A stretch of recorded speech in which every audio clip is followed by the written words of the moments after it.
made up of these elements like carbon, hydrogen, oxygen, nitrogen, phosphorus, and sulfur too, right? So 96% requirement is of these major elements, right?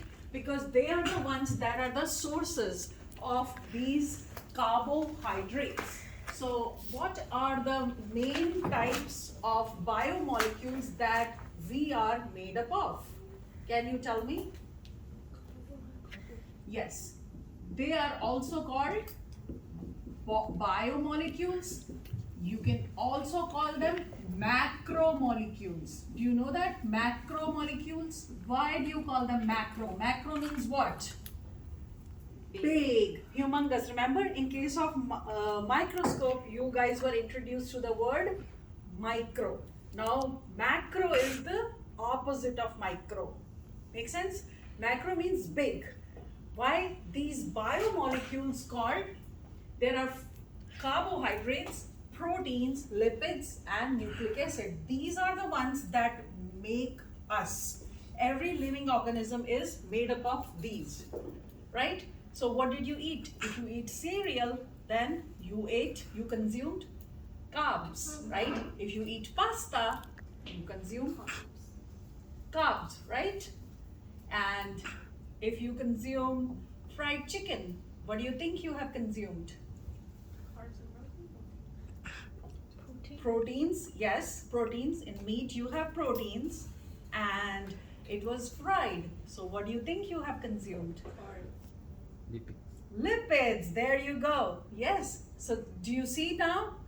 Do you see now how you are made up of these major macromolecules? We have the four common, macromolecules. One is carbohydrates, when you eat grains and cereals and pasta and breads, right? When you eat meats or beans or legumes, then you are consuming proteins, right? You know, there are many plants, bean plants, or pinto beans, or red beans, or black beans, or black-eyed peas that you guys are aware of. All these soybean, these are all going to provide you protein, not just the meat, right? And lipids is because in order to, when you cook something, you are using what? Oil, which is lipid, right? But that does not mean that nature doesn't have the lipid source. It's ultimately coming from the nature, right? If you consume peanuts, what is that? Lipids. Peanut has lots of lipids in it and lots of protein too. Nuts have lots of this. Make sense? And then other sources of plants. Jade, can you tell me that can give you lipids? Huh? Where do you get your oils from? In your homes you have oils, right? You use various types of oils in home. Have you ever seen the carton labeled? Olive oil? Yes, there you go, olive oil. So olive is what? Is a plant from where you get olive oil, and that's a big source of fats or lipids, right? Same way we have what? Sunflower. We have peanut oil. We have soybean oil. We have so many different kinds of oils. Make sense? So you see how these products that you consume, they become part of your body, and that's what they are called, biomolecules. You understand the word bio? Bio is life, right? These chemicals are part of our body. Now when we say these are macromolecules, what does that mean? Macro means these molecules are very, very big. Okay? They are not just an atom or element, right? They are not even simple compounds like CO2 or H2O. They, as you saw that picture, they are made up of big, big chains. The ones that you saw earlier was just glucose or fructose, which is pretty small. So C6H12O6 is the glucose, and similar is the formula for the fructose. The only difference between glucose and fructose is Fructose is the plant sugar. So if you eat a fruit, if you eat an apple, then that means you are consuming fructose. Make sense? And glucose is the source of instant energy. The plants make it, we consume it. But lots of this glucose molecules, let's say this is one glucose molecule, right? If you add 1 plus 1 plus 1 plus 1, you are going to make, one of this is called a monomer. Monomer or monomer. Monomer means one. Mono means one, right? So when you keep adding so many of these glucose molecules, right? One of this is one monomer. Keep adding, so on and so forth, and form a long chains. That is a polymer. So one monomer, when it joins to many monomers, it forms a polymer, and that's what is called a macromolecule. So all of these biomolecules are macromolecules because they exist as polymers. Make sense? One monomer is one subunit. Make sense? Monomer is subunit. They are almost like, think about a puzzle. Big puzzle, 1,000-piece puzzle. Remember, how can you make a big puzzle? Only by joining those little subunits, right? Puzzle pieces. That's how you are able to make these macromolecules. Each of the monomer is one subunit that adds on to others and makes a macromolecule. Now the difference is each one of them has a different type of a monomer. Okay, so in case of carbs, like you have seen, it is called glucose. It can be a monomer of glucose, and lots of glucose will, in case of carbs, lot of glucose atoms will add and will form what?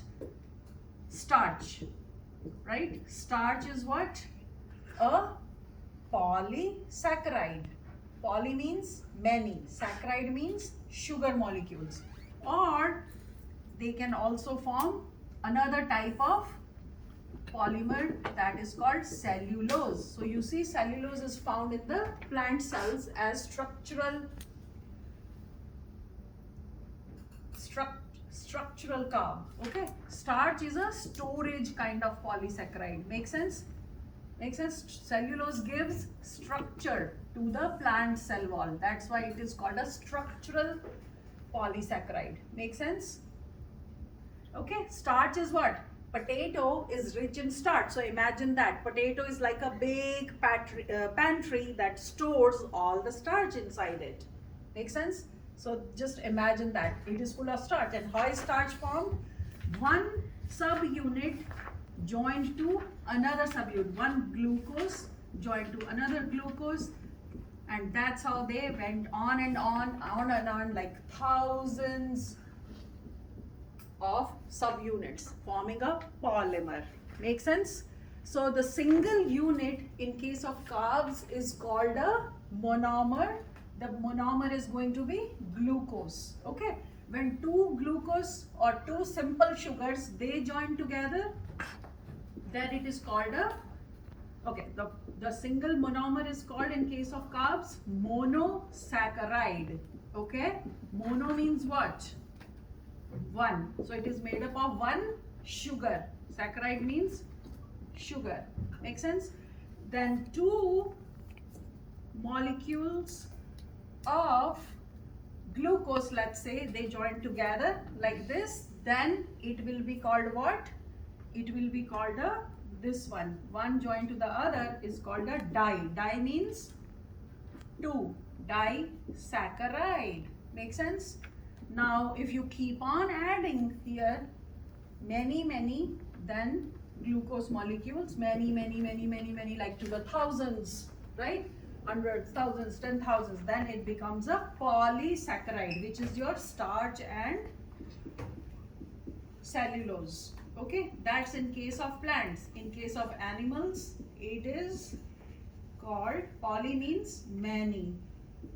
Okay, many sugar units form a polysaccharide. Is it clear to everyone? So now you'll have to remember there are two types of disaccharides. Disaccharides are sucrose, that is the table sugar that you eat. It is made up of glucose and fructose. The other type of disaccharide that you eat is maltose. Okay, so that is made up of two glucose molecules, G plus G. Okay, sucrose is made up of G plus F, which means glucose and fructose. And the other type, you know, in milk, which kind of sugar is present? Can anybody tell me which sugar is present in milk? Yes, lactose. Lactose is made up of one glucose molecule and one galactose molecule. You saw that galactose is another type of monosaccharide. Okay, so okay, so they are going to make polymers. Now you guys get it? What are polymers? So monomer is what? One basic unit, and polymer is a chain of many basic units. Only in case of carbohydrates we say two subunits, which is a disaccharide joined together. Okay, but normally you will either say a monomer and then a polymer. Make sense? So let's see, in this lab we will use certain indicators as the chemical detection tools, and those indicators you will be testing for different types of materials for the presence of carbs and lipids and proteins. Make sense? The other thing I just wanted to mention on the side is that you will be wondering why I'm not talking about nucleic acid, or why aren't we really talking about the nucleic acid is also a big macro molecule, and you know the two types of nucleic acid. Can you tell me? DNA and RNA, right? They are polynucleotide. Their monomer is called a nucleotide. Okay, and the thing is, how do we get that? You will say, right, oh, DNA resides in cell. Let's say you ate a banana, right? When you eat banana's DNA is becoming part of you. That's how you're consuming, right? Because banana cells will contain what? The DNA or RNA of banana, right? That's how whichever organism you eat, their chemicals, their polymers become part of us. Make sense? Because you will wonder how. Okay, she told us that lipid is found in olive oil and carbs are found in cereals, and protein is found in meat and nuts and legumes. But how about that? Any of this you are eating, a living organism, I mean, okay, their DNA and RNA is becoming part of you. That's how you are what you eat. That statement proves it. Got it, guys? Okay, so like I said, in this lab we will be testing for these different compounds that have been given to you. Like potatoes, you will test for carbs. You will test for in Cheerios, you'll test for carbs. Do they contain carb or they don't? Okay, and then you have been given certain solutions like the ag albumin, the milk, and amino acids, where you will test them for proteins. Do you think milk will have protein? Do you think ag albumin will have protein? So those are the things you will be testing for. Okay, so that's your wet lab. Make sense? Okay, so just before doing this, what you are going to do, you also have to know what is the chemistry. Remember chemistry of these. So you will have to make some polymers, some monomers. These are like Lego pieces that you will join together. This is carbon, black one, red is oxygen, okay, and white is hydrogen, and blue will be nitrogen. So these are color coded. So you are going to make these, start with the glucose molecule, join them like this, and then each one of you make a monomer. You join two monomers, it becomes, or monosaccharide, it becomes disaccharide, right? If we join everybody's monosaccharides, it becomes polysaccharide. Make sense? Okay, so that's how you are going to do that. This is your first thing. Make sense? Yeah.